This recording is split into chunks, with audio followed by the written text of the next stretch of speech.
सभी भाई बहनों को जय श्री राम। दोस्तों, आज के वीडियो में हम बात करेंगे अमावस्या और पूर्णिमा पर होने वाली भूत प्रेत तंत्र मंत्र बाधा को ठीक करने के उपाय के बारे में और मंत्रों के बारे में कि किस प्रकार से आप इस समस्या को ठीक कर सकते हो। जब भी कोई भाई बहन मेरे पास अपॉइंटमेंट बुक करते हैं, मुझसे बातचीत करते हैं, तो ये समस्या बहुत देखने में मेरे को आई है कि अमावस्या के समय उन्हें बहुत दिक्कत रहती है, बहुत से लोगों को पूर्णिमा के समय भी दिक्कत रहती है। क्या करना चाहिए ऐसे में और क्यों ये समस्या आपको हो रही है? कुछ आपका ऐसा करम बंधन है कि अमावस्या से और पूर्णिमा से आपका कांटेक्ट है। आपकी कुंडली अगर चेक करेंगे या करवाएंगे तो उसमें चंद्रमा का संबंध किसी ना किसी प्रकार से शनि राहु केतु से बन रहा होगा और इस वजह से आपको समस्या हो रही होगी। यह संयोग सिर्फ इस वजह से बनता है क्योंकि कोई आपका कार्मिक अकाउंट ऐसा आ गया है जिसकी वजह से आपको ये समस्या झेलनी है। कहीं दर्द होना शुरू होना, किसी को कोई हाजिरी आ जाना, मन बेचैन रहना, रोने का मन करना वगैरह वगैरह, ना जाने कितने प्रकार के सिम्टम्स हैं जो अमावस्या और पूर्णिमा पर लोगों को होते हैं। एक्सीडेंट हो जाना, नौकरी में मन ना लगना, काम धंधे में मन ना लगना, घर में लड़ाई झगड़े होने, इस प्रकार की बहुत सी समस्या अमावस्या और पूर्णिमा पर होती हैं। तो अगर आपको भी अमावस्या और पूर्णिमा पर इस प्रकार की समस्या होती हैं तो आप क्या करिए? सबसे पहला और मैं छोटा सा उपाय बता रहा हूं। अगर आप नौकरी करते हैं या व्यवसाय करते हैं तो कुछ समय अमावस्या और पूर्णिमा पर अपने लिए निकालिए। नौकरी करते हैं तो छुट्टी ले लो, ये रिकमेंड करूंगा। उस दिन कुछ समय बैठकर आप जाप करिए, मानसिक जाप करिए। अपने इष्ट से ये प्रार्थना करिए कि आज मैं जो जाप कर रहा हूं इस सब का फल मेरे पितरों को मिले, सब का फल मेरे पितरों को मिले। और वो किसी वजह से किसी बंधन में हैं, किसी परेशानी में हैं, तो मैं उनके बिहाफ पे ये माफ़ी प्रार्थना करता हूं कि वो अपनी जिस भी यात्रा में अटक गए हैं उनकी मुक्ति हो जाए। ये आपको पहला उपाय करना है अमावस्या वाले दिन और पूर्णिमा वाले दिन। अगर आप किसी प्रकार से कोई हवन करना जानते हैं तो हवन ज़रूर करें। हवन करने का मैं एक छोटा सा तरीका बता रहा हूं। आप अग्नि प्रज्वलित कर लीजिए और हवन सामग्री तैयार कर लीजिए। इतनी लगभग 2 मुट्ठी, भर भर के 2 मुट्ठी डाल लेना और इन उंगलियों से आपको आहुति देनी है अपने इष्ट के मंत्र की। जो भाई बहन हमारे यहाँ संपर्क कर चुके हैं वो जो मंत्र मैंने बताया हुआ है उसी मंत्र की आहुति देंगे।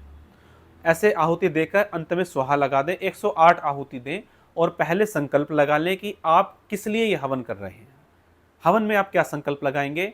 मेरे पितरों को कोई बंधन लगा हो तो बंधन खुल जाए, मुझे मेरे परिवार के किसी भी व्यक्ति को किसी भी प्रकार की कोई भी नेगेटिविटी हो वो दूर हो जाए, मेरे घर में सूक्ष्म से सूक्ष्म अति सूक्ष्म नेगेटिविटी हो दूर हो जाए।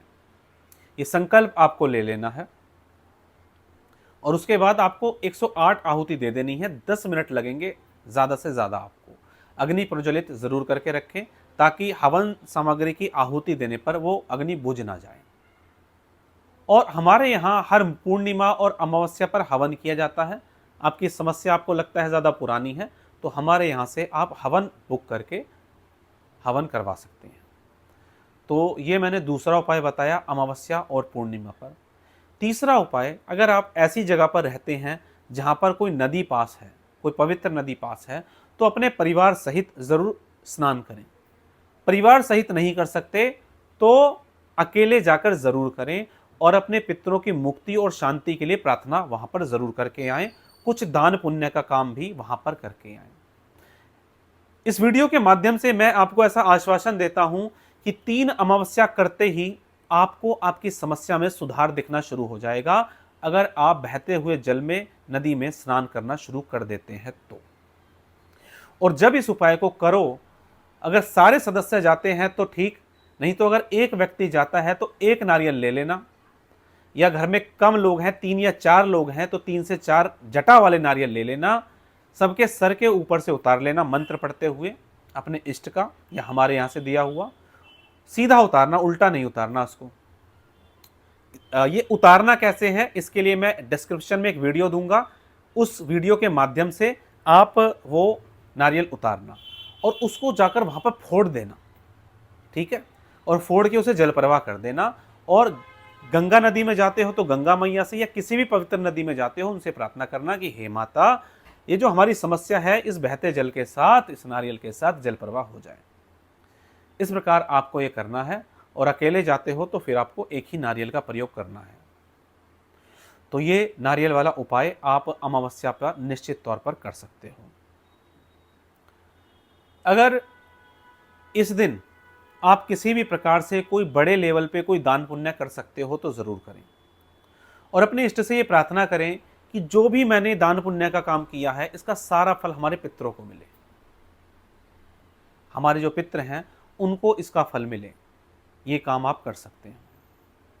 और अमावस्या के दिन और पूर्णिमा के दिन आप क्या कर सकते हैं, जैसा मैंने पहले बताया था कि अगर आप नौकरी करते हैं या व्यवसाय करते हैं तो इस दिन आप ज़रूर समय निकालिए। अगर आपके घर में इस प्रकार की समस्या चल रही है और नहीं भी चल रही है तो भी ये उपाय कर सकते हैं। इस दिन आप किसी भी स्पिरिचुअल ग्रंथ का पाठ करें, जैसे कि गीता के 17वें और 18वें अध्याय का पाठ करें। परिवार के सारे सदस्यों को बिठा लें। अगर कोई नहीं करना चाहता तो अकेले बैठ जाएं और संकल्प लगा के अपना बैठ जाएं और अध्याय का पाठ करें। रामायण की किसी चौपाई का पाठ करें। कोई भी स्पिरिचुअल चीज़ की रीडिंग ज़रूर करें। क्या होता है ये स्पिरिचुअल बुक्स पढ़ने से, जब भी भगवान कृष्ण ने कोई ज्ञान दिया या भगवान शिव ने कोई ज्ञान दिया और आपके पितृ या कोई प्रेत किसी डायमेंशन में अटका हुआ है, तो वो जब उस ज्ञान को सुनता है तो उसकी भी मुक्ति उस समय पर होने लग जाती है। इसलिए इन चीज़ों को पढ़ना बताया गया है कि आप ये स्पिरिचुअल ग्रंथ ज़रूर पढ़ें। गीता पढ़ें, भागवत गीता पढ़ें, रामायण पढ़ें, अब कुछ ये शिव पुराण पढ़ लें, विष्णु पुराण पढ़ें, गरुड़ पुराण पढ़ें, कुछ भी ज़रूर पढ़ें, लेकिन इस दिन को अपने जीवन में वेस्ट मत होने दो। तो ये काम आप ज़रूर करें अपने जीवन में। और इस दिन आप धूनी कर सकते हैं अपने घर में। वैसे धूनी करने के लिए मैं ये कहता हूँ कि आप सुबह शाम करिए, नहीं तो आप कम से कम एक बार तो ज़रूर करिए। एक बेसिक सा सामान बता रहा हूँ धूनी के लिए। 100 ग्राम कपूर, भीमसेनी कपूर, 100 ग्राम 50 ग्राम सफ़ेद चंदन, 100 ग्राम गूगल और 100 ग्राम लोबान। इस सामान को पीस के और घर में धूनी देना शुरू कर दीजिए। हमारे यहाँ बनी बनाई धूनी मिलती है, अभिमंत्रित धूनी मिलती है। जो भाई बहन मंगाना चाहते हैं मंगा सकते हैं, अन्यथा मैंने ये बिल्कुल सिंपल सा एक तरीका बता दिया।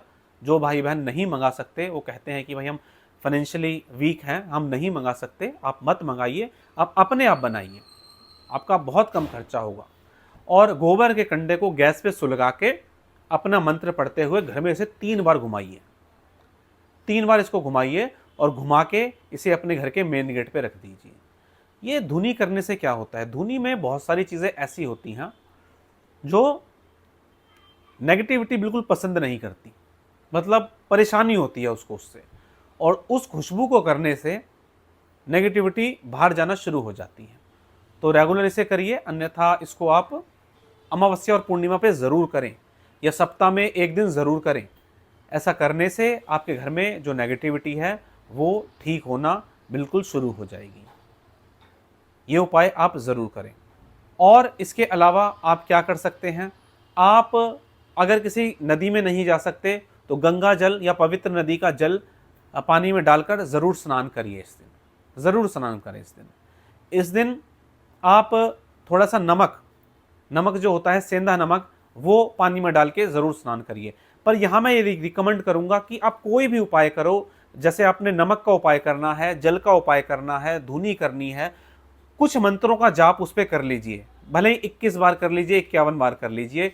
मंत्र पढ़ा, उस पर 3 बार ऐसे फूंक मार देना और फिर उसका प्रयोग कर लेना। इससे मंत्र की शक्ति चली जाएगी उसमें, और मंत्र जाने से जो भी आप उपाय कर रहे हो उसका प्रभाव बहुत ज़्यादा बढ़ जाएगा।